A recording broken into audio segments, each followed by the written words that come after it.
bagaimana berserah diri yang benar. Berserah diri yang benar, yang pertama harus mengenal diri. Tanpa pengenalan diri tidak bisa kita berserah diri. Berserah diri konteksnya ialah kembali esa dengan ilahi. Artinya kita harus membangun kesadaran.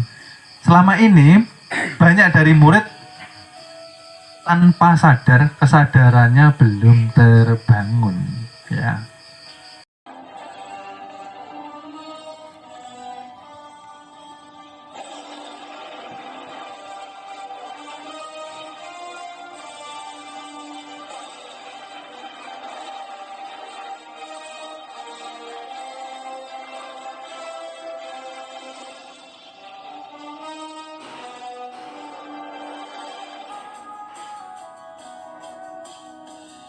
Sebelum kita mulai,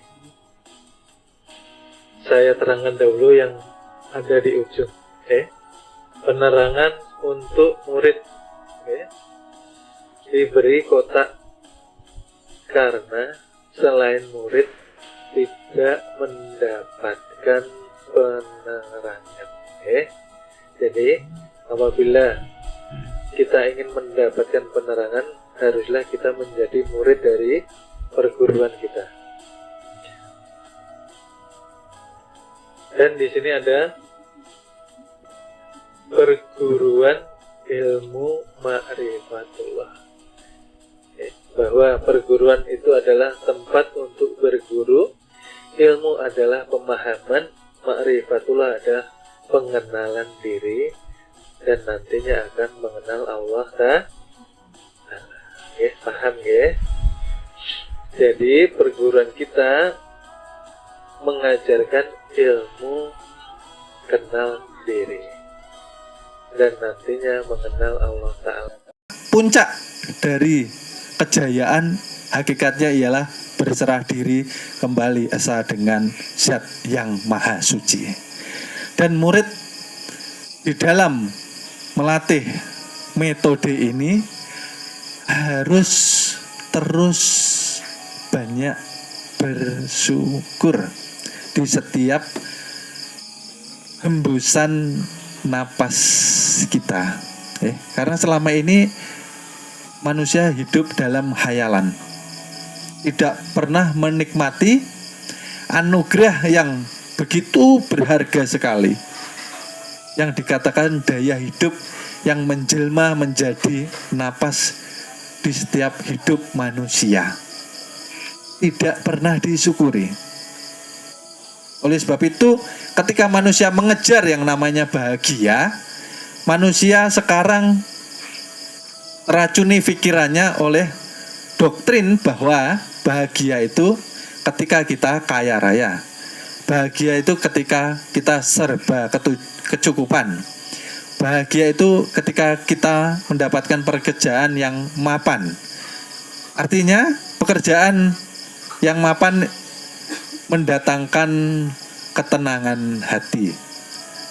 Bahagia itu ketika kita mempunyai uang yang serba terpenuhi, ya. Dan doktrin seperti itu malam ini akan kita lepas. Karena doktrin seperti itu ialah mengikat manusia kepada materi. Artinya apa? Ketika di pikiran kita sudah ada doktrin seperti itu, bahwa bahagia itu dengan materi, akhirnya manusia akan menderita ketika materi itu tidak tercukupi. Materi itu tidak kita dapatkan. Akhirnya manusia merasa menderita. Baik. Jadi sumber penderitaan manusia, jadi saya ulangi, mohon maaf. Sumber daripada penderitaan manusia hakikatnya ialah hati yang terikat kepada materi. Oke? Ketika materi melekat di hati, pikiran, angan-angan kita, ketika kita tidak mendapatkannya, disitulah yang akan disitulah akan merusak perasaan kita, menjadi mood yang tidak baik, ya kan? Akhirnya pikirannya rusak, tidak stabil. Okay? Oleh sebab itu, ketika kita membahas berserah diri, kita akan menampilkan metode cara mengelola energi atau nur. Karena setiap manusia ialah perwujudan daripada energi, ya kah? Perwujudan dari nur secara ilmiah, ya. Karena ilmu kita kan memakai logika, jadi bisa dinyatakan bahwa semua bentuk makhluk itu terhubung dengan daya hidup, maka dia akan bergetar, mempunyai vibrasi. Ya. Di sini ketika murid susah berserah diri, kita harus mengkoreksi. Kenapa murid ini susah di dalam berserah diri? Pak Guru, saya sudah berserah diri, tapi keadaan saya masih seperti ini saja. Nah, itu bukan berserah diri. Ya, itu artinya putus asa. Ya. Saya sudah berserah diri, Guru. Jadi bagaimana saya bergerak? Apakah terus berserah atau saya bergerak seperti apa? Murid di dalam kebingungan.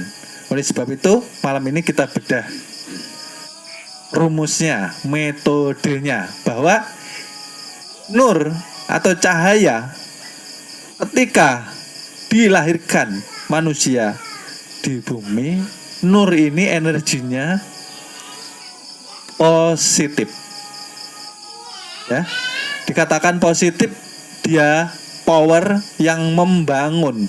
Oleh sebab itu, saya beri di sini anak panah yang arahnya ke atas, karena ini positif, energi yang membangun kesadaran kita. Bayi masih belum terkontaminasi dengan aksesoris yang Allah titipkan kepada manusia. Aksesoris manusia apa? 4 elemen yang menjadi 4 nafsu kepada diri kita. Oke? 4 elemen tadi apa? Ketika di bumi Allah bentuk dengan panah, maka Allah melengkapinya di dalamnya dengan elemen atau anasir, api, angin, supaya kemudian air, ya. Di keempat elemen atau anasir ini, Tuhan kemudian menitipkan elemen itu tadi untuk membantu di dalam hidup manusia, ya. Jadi elemen anasir atau 4 nafsu ini tadi sebetulnya menjadi sahabat kita. Jadi tidak ada kata-kata kita harus membunuh nafsu, karena nafsu tidak bisa dibunuh. Nafsu sebagai sahabat dari kecil dengan kita harus kita bimbing. Oleh sebab itu, di dalam agama dikatakan bahwa mengkaji ilmu hukumnya wajib. Karena tanpa ilmu manusia buta. Tanpa ilmu manusia tidak bisa menghadapi masalah, mudah depresi, mudah stres, mudah drop, banyak tekanan. Akhirnya apa? kalau tidak kehilangan kesadarannya, banyak yang mengakhiri hidupnya sia-sia. Karena mereka menganggap mengakhiri hidup ini menyelesaikan masalah. Padahal hakikatnya itu memulai satu masalah yang sangat besar. Oke? Karena badan jasad kita, jasmani rohani ini milik Tuhan yang dititipkan kepada kita.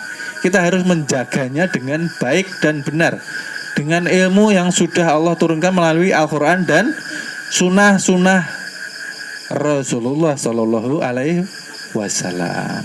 Ya. Nah, elemen-elemen ini tadi harus kita kenali sifatnya. Ya.